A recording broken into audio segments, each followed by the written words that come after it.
convites, né, do irmão Gilson, e realmente o Senhor tem feito grandes coisas em nossas vidas, né? O motivo de estarmos aqui é motivo de graça e misericórdia do Senhor.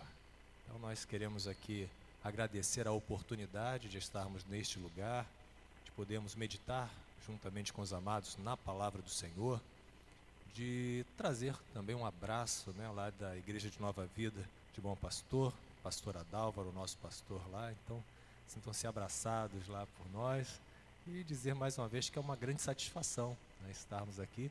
Nós vamos meditar na palavra do Senhor. Recebemos o convite, né, do irmão Gilson, da irmã Maria, e com grande alegria aqui estamos. E soubemos que o tema versa sobre família. Família sempre estará em pauta. Esse tema sempre estará em voga, porque afinal família é um projeto realmente de Deus, nasceu no coração de Deus.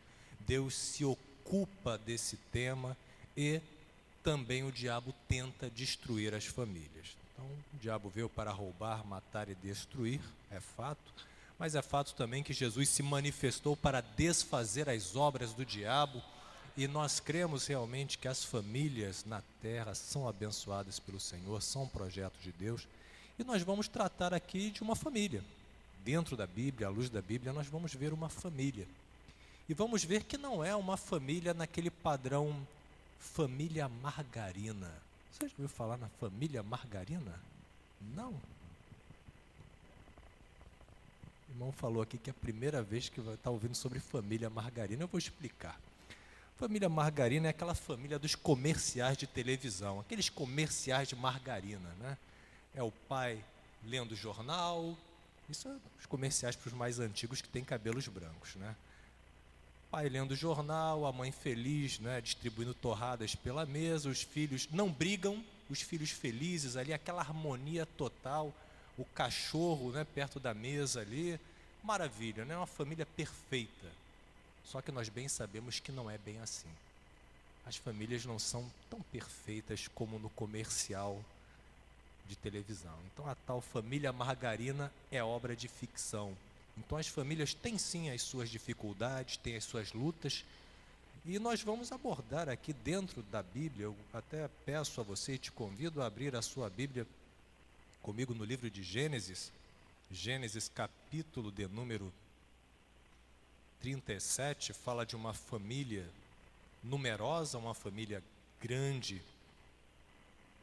e uma família que viveu experiências fortes, experiências profundas.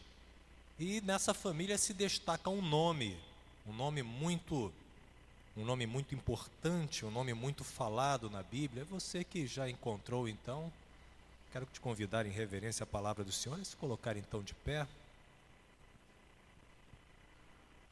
Farei aqui inicialmente a leitura de alguns versículos até o versículo de número 5, para darmos então continuidade. Diz assim a palavra do Senhor, Gênesis capítulo 37, a partir do versículo 1, diz assim: E Jacó habitou na terra das peregrinações de seu pai, na terra de Canaã. E estas são as gerações de Jacó. Sendo José de 17 anos, apacentava as ovelhas com seus irmãos. E estava este jovem com os filhos de Bila e com os filhos de Zilpa, mulheres de seu pai. E José trazia uma má fama deles a seu pai. E Israel amava mais a José do que todos os seus filhos, porque era filho da sua velhice. E fez-lhe uma túnica de várias cores. Vendo, pois, seus irmãos que seu pai o amava mais do que a todos os seus irmãos, aborreceram-no e não podiam falar com ele pacificamente. Até aqui por enquanto. Oremos ao Senhor. Deus santo, Deus bendito, é chegado sim, Senhor, o momento de meditarmos na tua palavra, de ouvirmos, Pai Santo, a tua voz, e queremos, Pai amado, nesta hora declarar a nossa total dependência de ti, Senhor. Sem ti nada podemos fazer. Dependemos totalmente do teu Santo Espírito, Senhor, para comunicar aos nossos corações. Portanto, Senhor, nesta hora eu te peço, Pai Santo, fale à tua igreja, Senhor. Que o teu nome santo seja exaltado neste lugar, nessa noite, em nossos corações, Senhor. Que o teu nome seja engrandecido e que o homem desapareça para a glória do teu nome, em nome de Jesus. Amém. Você pode tomar o seu assento em nome de Jesus.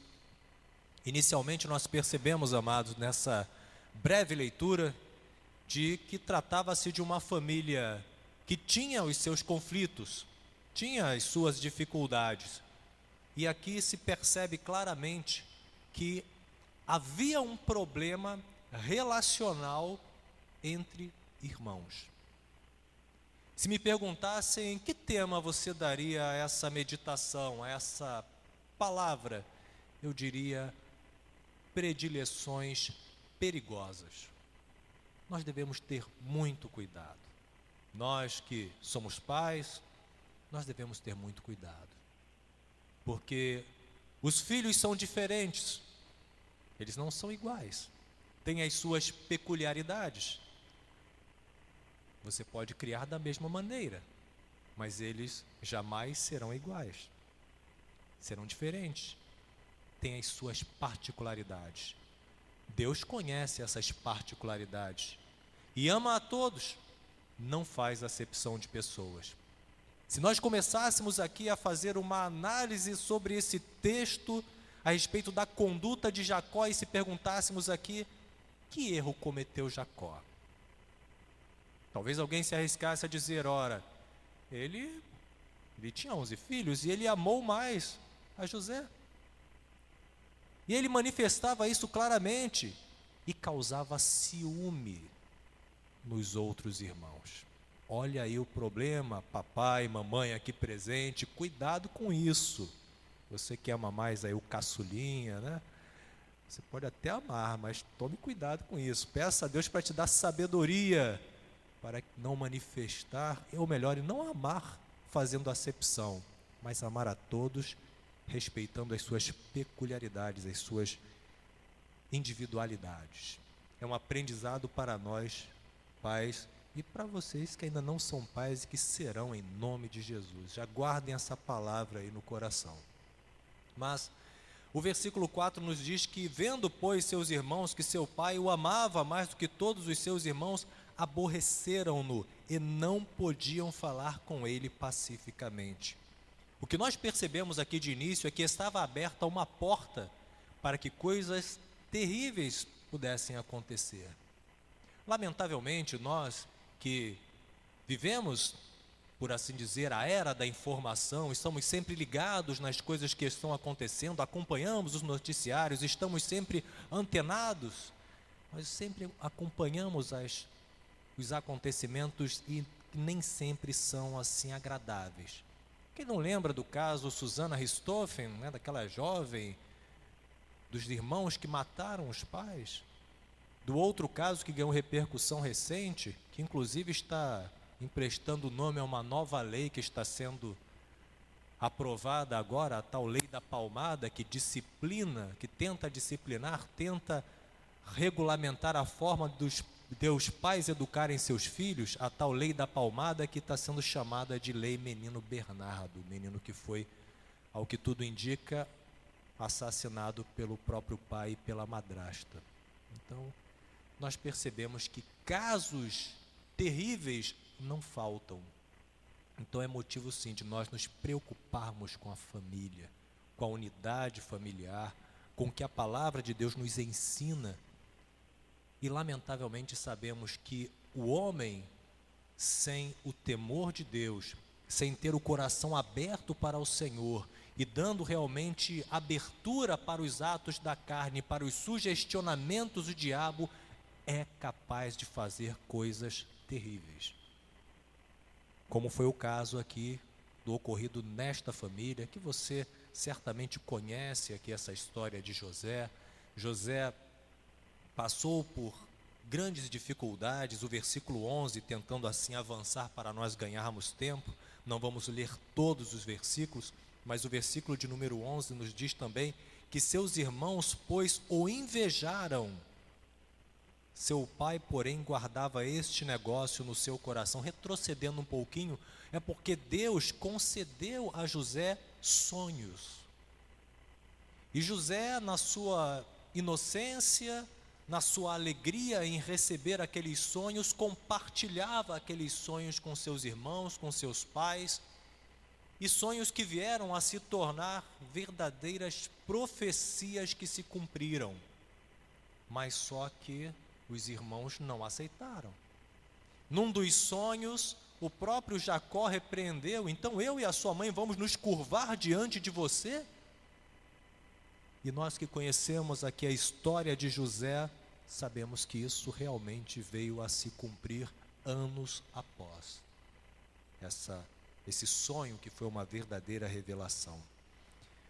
Mas a ocupação daquela família era de pastorear gado, eram pastores de gado. E quando os irmãos de José estavam a pastorear os gados, ele, José, recebeu a incumbência de ter com seus irmãos. Quando então os irmãos viram a José de longe, isso está aqui registrado no versículo 18, e disse: e viram-no de longe, e antes que chegasse a eles, conspiraram contra ele para o matarem. Mais uma vez percebemos aí o nível da maldade do coração do homem. Conspiraram para matar o seu próprio irmão. E disseram uns aos outros: eis lá vem o sonhador mor. Vinde, pois, agora e matemo-lo e lancemo-lo numa destas covas. E diremos: uma besta fera o comeu, e veremos o que será dos seus sonhos. E ouvindo-o, Rúben livrou-o das mãos e disse: não lhe tiremos a vida. Também lhes disse Rúben: não derramais sangue, lançai-o nesta cova que está no deserto, e não lanceis mãos nele, para livrá-lo das suas mãos e para torná-lo a seu pai. E aconteceu que, chegando José a seus irmãos, tiraram a José a sua túnica, a túnica de várias cores que trazia. Em nenhum lugar do livro de Gênesis, ou que trate especificamente dessa família, nós encontramos algo semelhante em termos de zelo, em termos de manifestação de carinho, amor e predileção, que não essa. De Jacó, o próprio Jacó, fazer uma túnica. Jacó fez uma roupa colorida para José. E aquela túnica, podemos dizer que simbolizava o diferencial. Era o mais querido, era o queridinho, né? O queridinho do papai. Era o sonhador, era aquele a quem Jacó mais amava. E a primeira coisa que eles trataram de fazer foi tirar a túnica. Tiraram aquele símbolo que para eles lhe parecia agressivo. Tirou as túnicas, tirou a túnica de José. E agora imaginando, que situação era aquela de José, senão de uma grande humilhação. José já estava experimentando a ira dos seus próprios irmãos. Vejam que um abismo chama outro abismo. Por isso nós devemos ter muito cuidado com essas questões relacionais no âmbito da família. E olha que estamos falando no momento na família carnal, daquela que tem vínculo realmente familiar. Devemos ter muito cuidado. Primeiro, eles tinham ciúme. Depois, já não podiam falar pacificamente com o seu irmão. Mais à frente, conspiraram para tirar a vida do irmão. Depois começaram a executar o plano. Tiraram a túnica e proporcionaram uma grande humilhação a José. José foi humilhado e vimos logo depois que ele foi vendido. E foi vendido, como diz ali no versículo 28, por 20 moedas de prata aos ismaelitas. Eles foram capazes de vender o próprio irmão. E só não mataram porque Deus teve misericórdia da vida de José. Porque Deus tinha planos na vida de José. Eu também não tenho dúvidas de que Deus tem planos na sua vida. Por isso você está aqui hoje. Por isso você chegou até aqui. Porque Deus tem planos na sua vida. Porque Deus te livrou de muitas situações que você nem imagina ter recebido o livramento. Eu, quando falo você, também me incluo nisso. Porque Deus tem planos, Deus tem propósitos em nossas vidas. E nós devemos estar atentos a isso. Então, vejam, mais uma vez ressalto aqui o nível da maldade daqueles irmãos. Depois de vender o irmão, lançar numa cova, eles tiveram ainda a tranquilidade. Aqui está no versículo 25, depois assentaram-se a comer pão. Eles tiveram ainda a frieza de ainda fazer uma refeição, como se nada tivesse acontecido. Eles simplesmente tinham conspirado a morte do irmão, depois, mais à frente, vendem o irmão, e lá na frente mentem ao pai. Como a Bíblia diz, um abismo chama outro abismo. Simularam a morte de José, enganam a Jacó, Jacó tira as suas conclusões e julga realmente que seu filho havia sido devorado por uma fera da floresta. Mas nós sabemos que a sorte de José foi mudada. Deus era com José. E mesmo vivendo grandes adversidades, quando Deus é conosco, nós vencemos. Nós suportamos as dificuldades, suportamos as lutas, nós realmente conseguimos dar passos adiante, saltar muralhas, como naquele hino antigo, porque o Senhor é conosco. Agora é claro que coisas também precisam ser ressaltadas aqui. A vida de José era uma vida que transmitia valores. José era um homem comprometido com Deus. José era um homem que Deus tinha planos na vida dele, sim, mas tinha algo que dependia de José, as ações de José, como José se portava.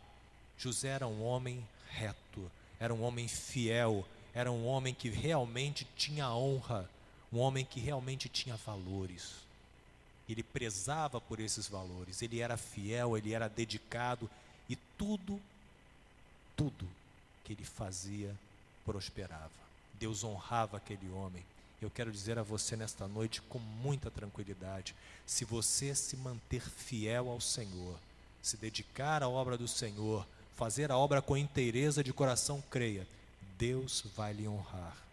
Não importa se você venha passar ainda por tormentos, por adversidades, atravessar vales, ser humilhado, Deus está olhando para você, Deus não se esqueceu de você, e no devido tempo Deus te exaltará para a glória dele. Tenha isso no seu coração e não desanime diante das adversidades. Saiba, Deus é contigo.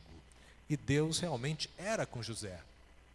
Sabemos que José prosperou na casa de Potifar. José tinha credenciais para administrar tudo.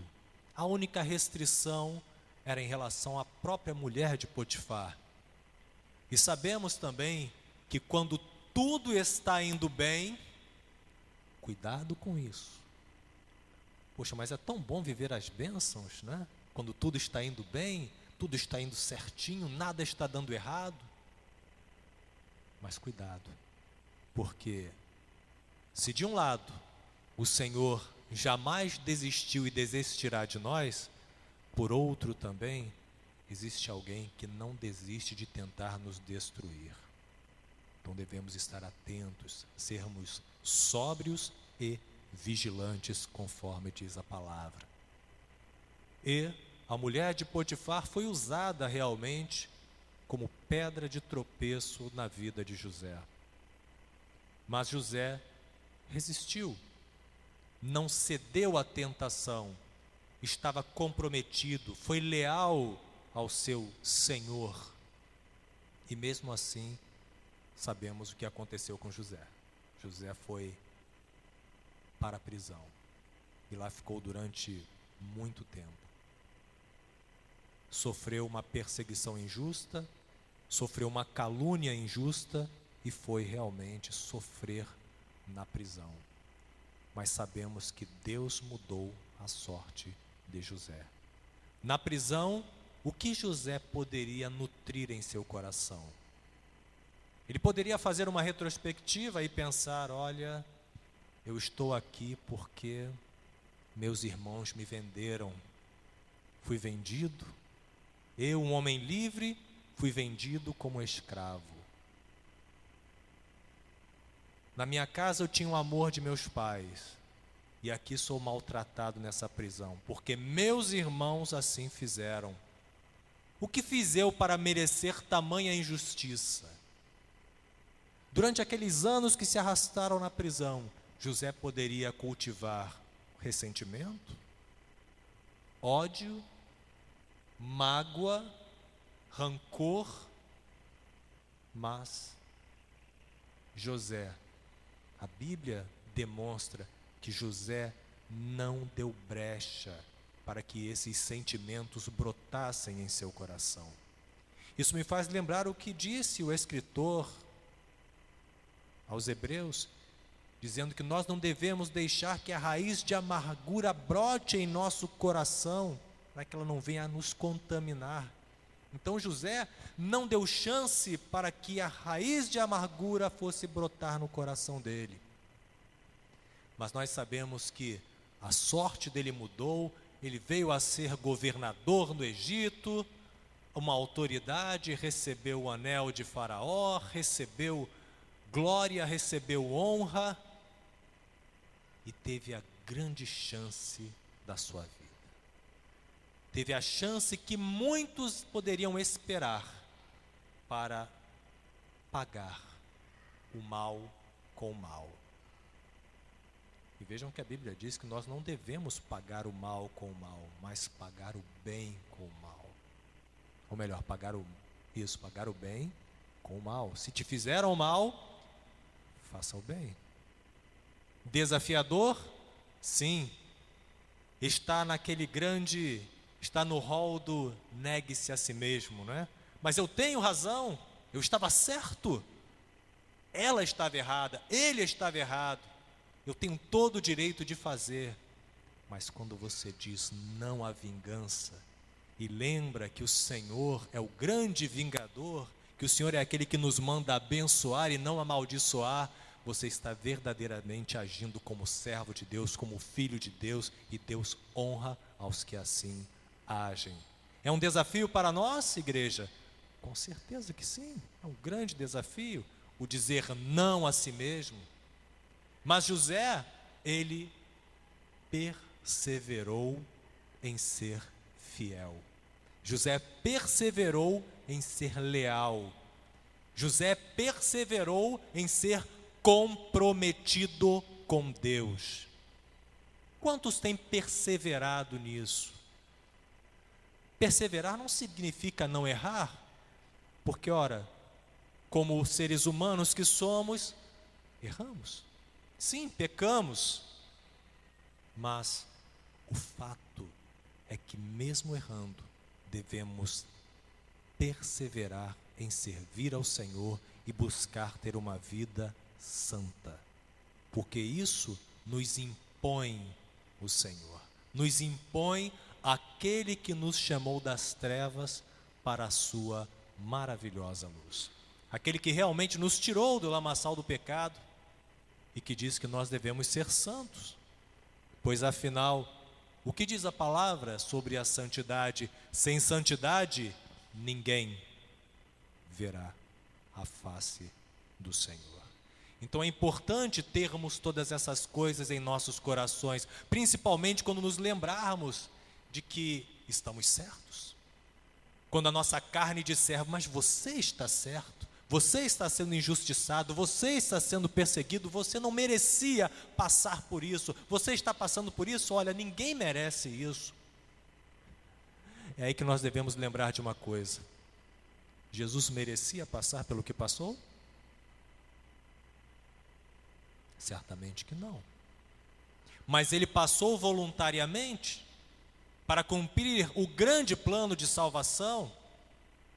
E nós, quando sofremos o mínimo, agimos realmente como o Senhor agiu?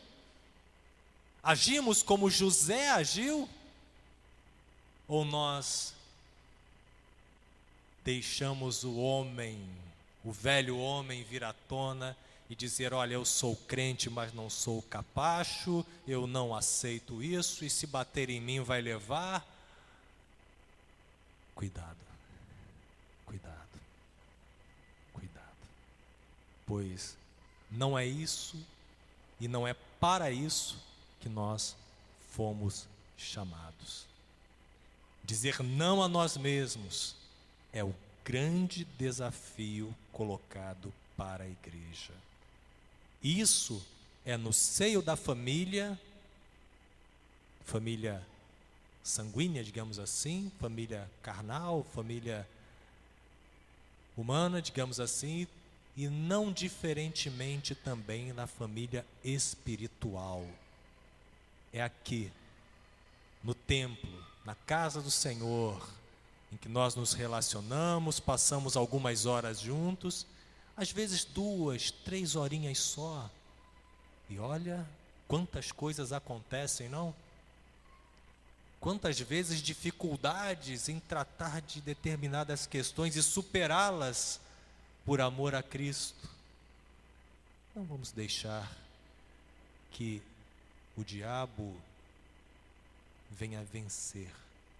Não vamos deixar que as brechas estejam abertas. Vamos tapar essas brechas. Vamos fortalecer realmente o corpo de Cristo, para que possamos realmente caminhar em direção ao Senhor. E José tem, enfim, a chance de dar a paga. E o que faz José? Usa de estratégias para ver o seu irmão mais novo. E por fim acaba vendo. Se nós avançarmos um pouco na Bíblia, aliás, avançar muito. Vamos lá ao capítulo de número 45. Então, José não se podia conter diante de todos os que estavam com ele, e clamou, fazer sair daqui a todo varão. E ninguém ficou com ele quando José se deu a conhecer a seus irmãos. Isso depois de toda a estratégia ser aplicada, depois de ele realmente se dar a revelar aos seus irmãos. E levantou a sua voz com choro, de maneira que os egípcios o ouviram, e a casa de Faraó o ouviu. E disse José a seus irmãos, eu sou José. Vive ainda meu pai? E seus irmãos não lhe puderam responder, porque estavam pasmados diante da sua face. E disse José a seus irmãos, peço-vos, chegai-vos a mim. E chegaram-se então, disse ele, eu sou José, vosso irmão, a quem vendestes para o Egito. Agora, pois, não vos entristeçais, nem vos pese aos vossos olhos por me haverdes vendido para cá, porque para a conservação da vida, Deus me enviou diante da vossa face. Amados, sabem o que é isso? Isso é um coração rendido aos pés do Senhor, que poderia muito bem acusar os irmãos, poderia realmente maltratar os irmãos, poderia realmente pagar o mal com o mal, mas ele disse, olha, não vos pese o fato de terem me vendido para o Egito. Em outras palavras, olha, Deus estava na frente, Deus estava nesse negócio, Deus cuidou de mim. E o que a Bíblia diz, senão de que todas as coisas cooperam para o bem daqueles que amam a Deus e que são chamados segundo o seu propósito. Amados, todas as coisas cooperam para o seu bem. Todas. As ruins também? Sim, todas. Agora, esteja atento. Se as coisas ruins vieram por negligência minha ou sua, reflitamos sobre isso. Paremos para pensar. Quantas vezes o Senhor não disse à sua igreja: pare, volte onde você errou. É preciso observar, é preciso analisar, é preciso fazer realmente uma autocrítica. Será realmente que eu estou andando corretamente? Será que eu estou agindo segundo o querer do Senhor? Será que eu estou glorificando a Deus com a minha vida? E quando nós realmente olhamos para nós, olha, o Senhor nos mostra coisas assim muito grandes. Porque muitas vezes nós não nos damos conta e achamos que estamos certos e que todo mundo está errado. Só nós estamos certos. E muitas vezes o erro não está lá, o erro está aqui. E às vezes o responsável maior pelos grandes problemas, e até pequenos também, que acontecem, está, sabe aonde? Diante do espelho. É aquela pessoa que você enxerga quando vê um espelho na sua frente. Quando eu vejo um espelho na minha frente. E é preciso correr para os pés do Senhor e pedir perdão. Reconhecer o erro. Pedir perdão e seguir adiante. Sem acusação nos ombros, sem o peso do pecado. Porque mais uma vez nos diz a palavra, se confessarmos os nossos pecados, Ele é fiel e justo para nos perdoar e nos purificar de toda injustiça. 1 João capítulo 1, versículo 9.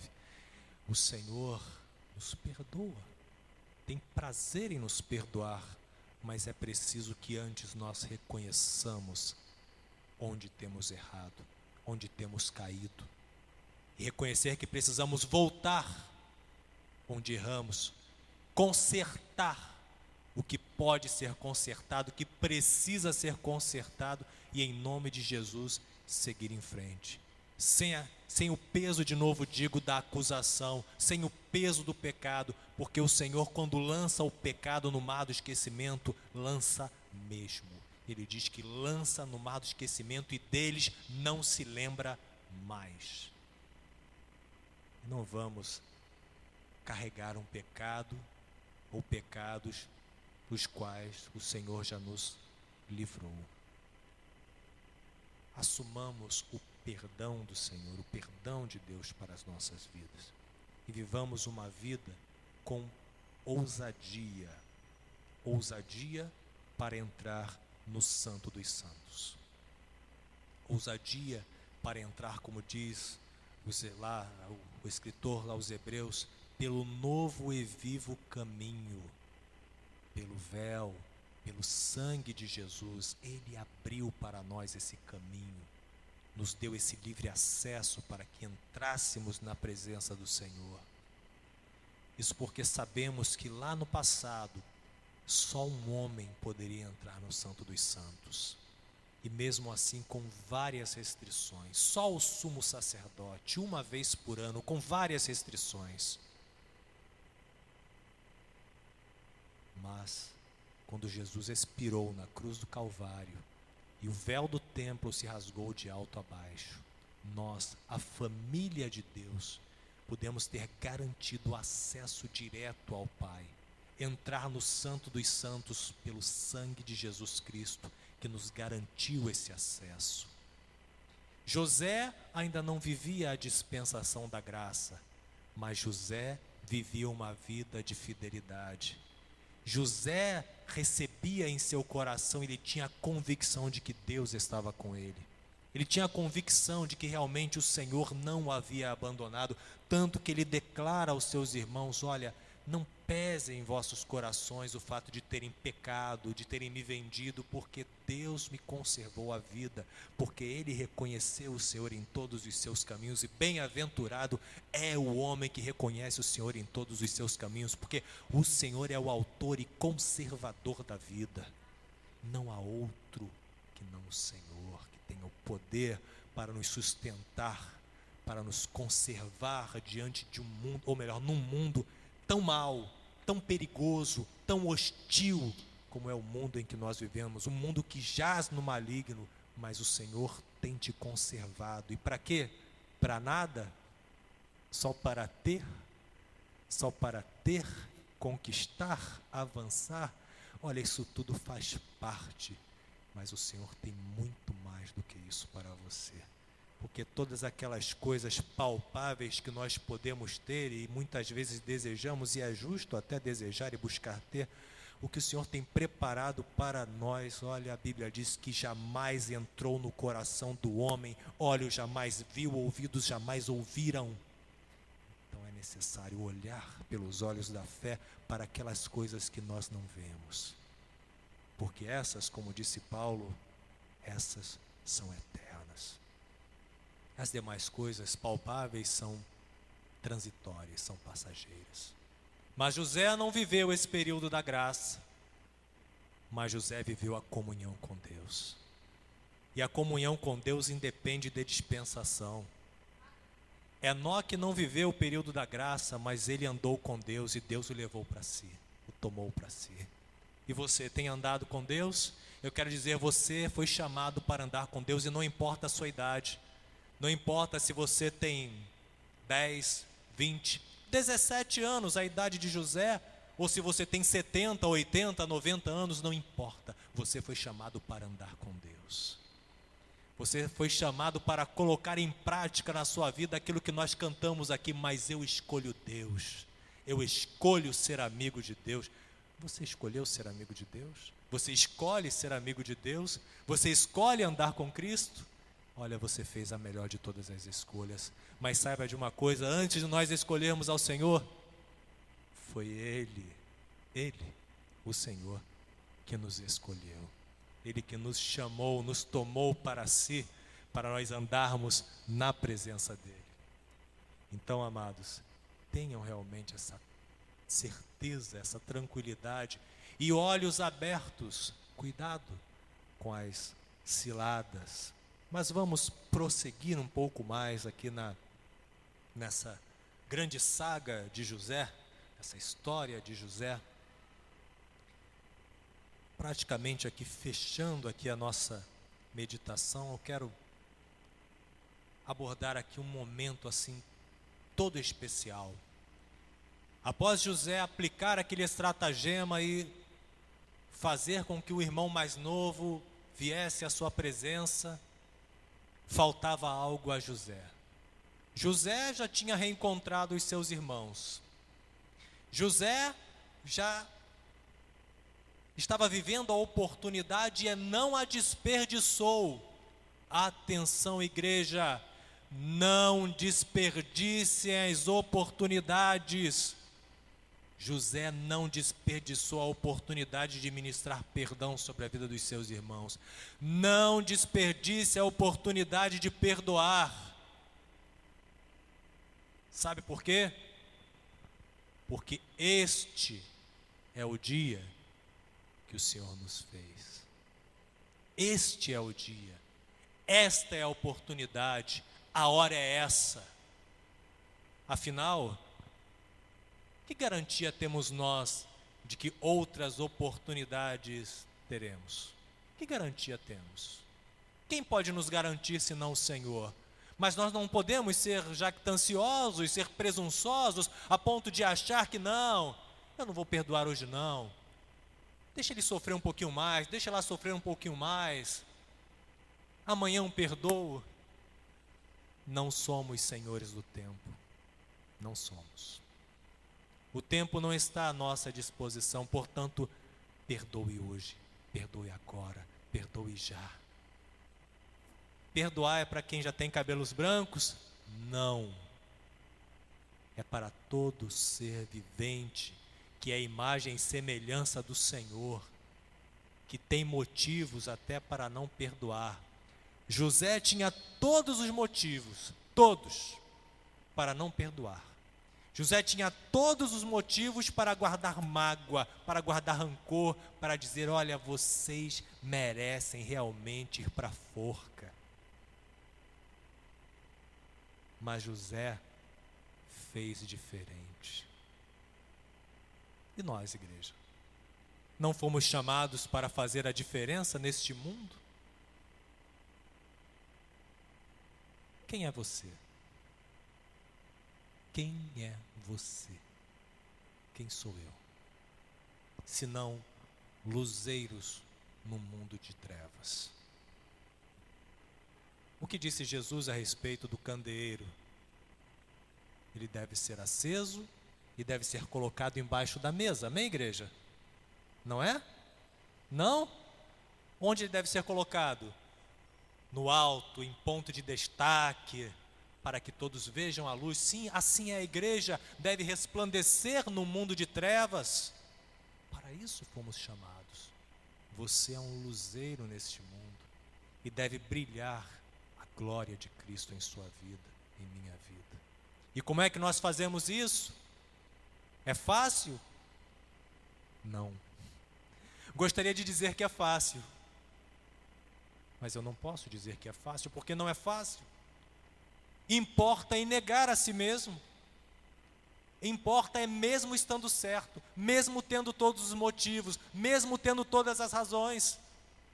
É necessário muitas vezes dizer, olha, para a glória do Senhor, eu vou até lá. Eu estou certo, mas por amor ao Senhor, eu vou pedir perdão. Eu vou me reconciliar, eu vou perdoar. Abençoai e não amaldiçoeis. E o pecado? O que é o pecado? Senão a causa da morte de muitos cristãos e de não cristãos. O pecado leva à morte. É o salário do pecado. Mas de novo digo, José fez diferente. O que José tinha de tão especial? O que José tinha de tão especial? O que José tinha? Será que José tinha algo que você não tem? Será que José recebeu algo de Deus que você não recebeu? Eu quero dizer algo para você. Olha, a Bíblia diz, lá no Evangelho de João, o próprio Senhor Jesus disse que Ele subiria ao Pai, mas que não nos deixariam órfãos, que Ele nos daria o Consolador, o Espírito Santo, o Espírito que nos guiaria em toda a verdade. Se no Antigo Testamento nós observamos alguns momentos de manifestações do Espírito Santo de Deus na vida de alguns homens, como de sacerdotes, de reis, de juízes, na igreja do Senhor, o Senhor derramou o seu Espírito Santo. Se cumpriu a profecia de Joel, o Senhor derramou o seu Espírito Santo, o Senhor concedeu o seu Espírito Santo, concedeu o Consolador, concedeu aquele que é o guia em toda a verdade. Então, nós temos conosco aquele que nos guia em toda a verdade. Nós temos aquele que nos ajuda a vencer a nossa própria carne. É fácil? De novo digo, não. Mas, se nós estivéssemos agindo, lutando com as nossas próprias forças, certamente nenhum de nós estaria de pé. Mas o Senhor, por meio do seu Espírito em nós, tem nos sustentado. E traz a nós nesta palavra, traz para nós nesta noite uma palavra, e uma palavra realmente de motivação, de alerta, para que nós atentemos para essas coisas tão importantes que José viveu. José tinha motivos para não perdoar, mas José perdoou. José foi levado ao Egito para fazer a diferença. Você está neste mundo para fazer a diferença? A glória do Senhor brilhou na vida de José. José foi vendido como escravo. e se tornou o segundo homem mais poderoso do Egito. Eu quero dizer uma coisa para você.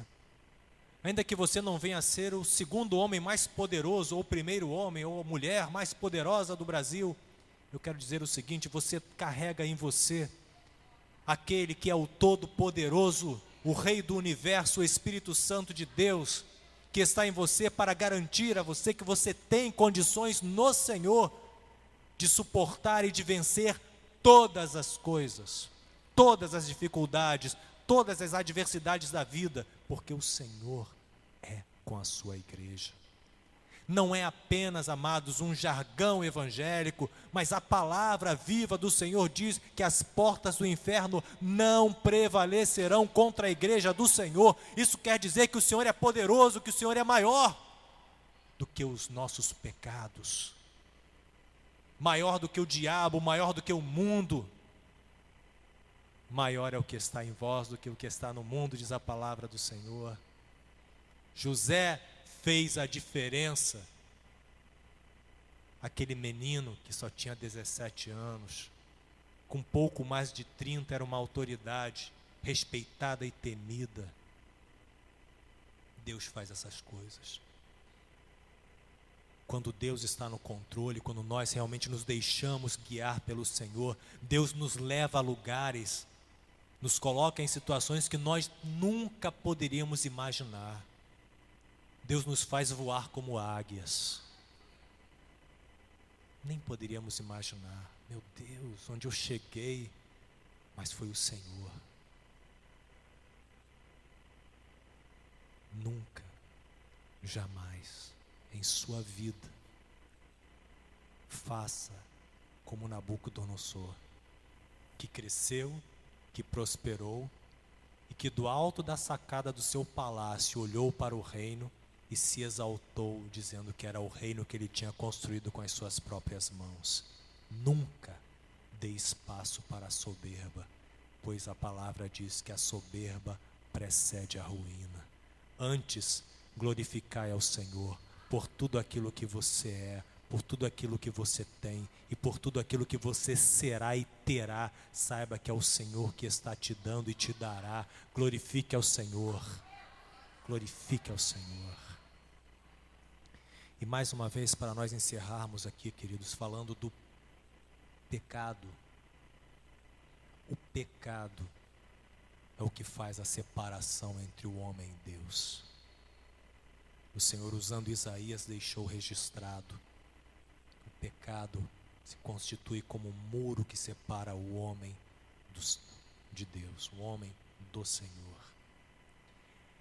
E José, não por culpa dele, não por pecado que ele, José, tivesse cometido, mas por circunstâncias e pelos pecados cometidos pelos seus irmãos, teve a sua comunhão com o seu pai terreno interrompida.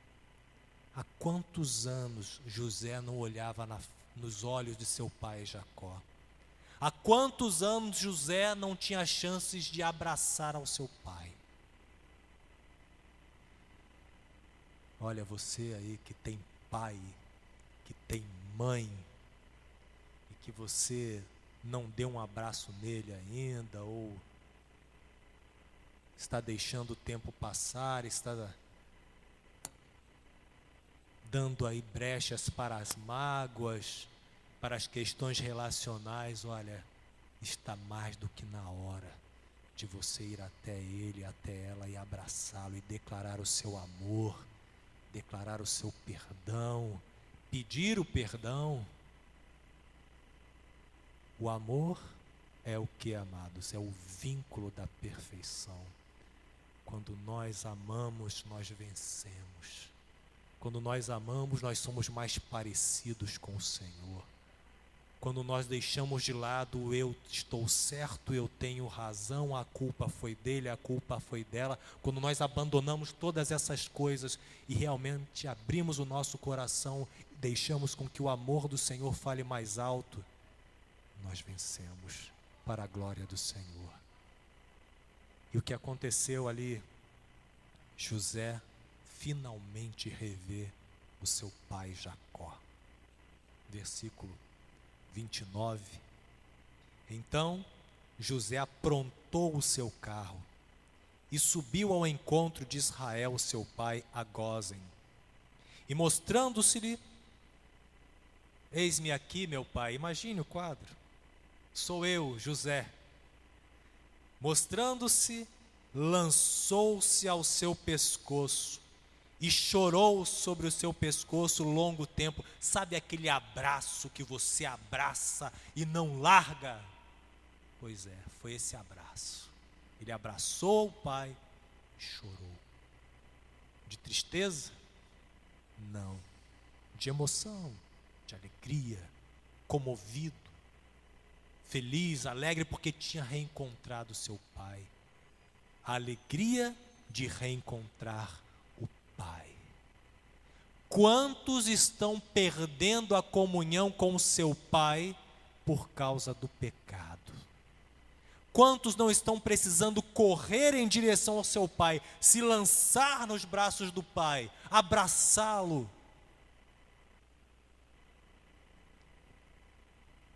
E chorar, abrir o coração. O nosso espírito clama, Abba, Pai.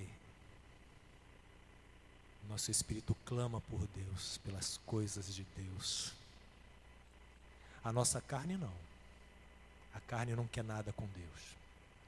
Mas o espírito clama pelo Senhor. E nós devemos correr para o Pai. Como José correu, se mostrou, eis-me aqui. Um filho que deu motivos para seu pai se sentir orgulhoso. Orgulhoso no melhor dos significados da palavra, sem soberba alguma, mas feliz. Será que nós somos esse filho, essa filha que deixa o pai e a mãe orgulhosos, a ponto de dizer, olha, eu tenho alegria nesse meu filho, nessa minha filha? Quem não se lembra quando Deus fala para o diabo, olha, você viu meu filho, você viu meu servo Jó, você viu Jó, bem reto, se desvia do mal. Olha, Deus estava falando como um pai que se orgulha do seu filho. Olha, está vendo esse meu filho? Olha só, que homem de Deus, que mulher de Deus. Olha, é assim que Deus quer fazer em relação a você. É você que está aí sentado aí nesta noite. Você com 17, com 15, com 20, com 30, com 40, 50, 60, 80, 90, enfim. É isso que Deus quer. Olhar para nós e dizer, olha, ali está o meu filho. Ali está a minha filha. Quando você passar na rua, as pessoas olharem para você e falar, olha, ainda que não falem para você, mas falem com as outras, olha, ali vai uma mulher de Deus. Ali vai um homem de Deus. Isso é para você. Isso é para mim. Ele se lança ao pescoço do seu pai e chora. O que restava então a Israel, a Jacó? Morra eu agora, disse ele, pois já tenho visto o teu rosto, que ainda vives. Era tudo que Jacó queria, já estava realizado. Mas Deus sempre tem um pouco mais para nós. Deus nos surpreende. A Bíblia diz que o Senhor faz infinitamente mais do que tudo aquilo que nós pedimos ou pensamos. Jacó achava que tinha perdido seu filho. Mesmo ele tendo errado por ter feito no passado acepção de pessoas, ele sofreu por isso. Ele sofreu por isso. Ele pagou o preço dos seus erros. Pagou. Mas Deus teve misericórdia dele e mostrou a face daquele filho que ele julgava ter perdido. Que alegria do pai em ter de volta o seu filho. Como na parábola do filho pródigo, que alegria daquele pai ao ver o filho que voltou sem glória, sem recursos, humilhado, se julgando indigno até de ser chamado de filho. pedindo que fosse aceito como um dos empregados. E o que faz aquele pai? Coloca vestes nobres naquele filho. Coloca o anel no dedo do seu filho, símbolo da nobreza. É assim que o Senhor está disposto a fazer com aqueles que se aproximam dele. Diz: olha, pai, eu errei, eu pequei contra ti, contra os céus, mas eis-me aqui buscando o teu perdão, buscando a tua face. O Senhor tem prazer em perdoar, tem prazer em usar de misericórdia. E eu quero, para finalizar, só dizer uma coisa para você, meu amado, minha amada. Tenha prazer em usar de misericórdia. Tenha prazer em perdoar. Olha, isso faz tão bem. Quantos aqui já sentiram essa alegria de perdoar? Glória a Deus. É bom, né? Quando a gente perdoa, é como se um peso saísse dos ombros, né? Mesmo estando certo, cheio de razão, né? Mas o peso sai. O que fica é a alegria de ter a certeza de que se está fazendo verdadeiramente a vontade de Deus. Nada como ter essa certeza de que se está, olha, eu estou fazendo aquilo que agrada ao meu Pai. E quando nós fazemos aquilo que agrada ao Pai, nós ficamos ainda mais parecidos com Ele. Glória a Deus por isso. Amados, eu quero aqui agradecer a oportunidade em nome de Jesus. Glória a Deus. Louvado seja o nome do Senhor. Glória a Deus. Pedir a Deus que abençoe ricamente a sua vida e que você esteja sempre pronto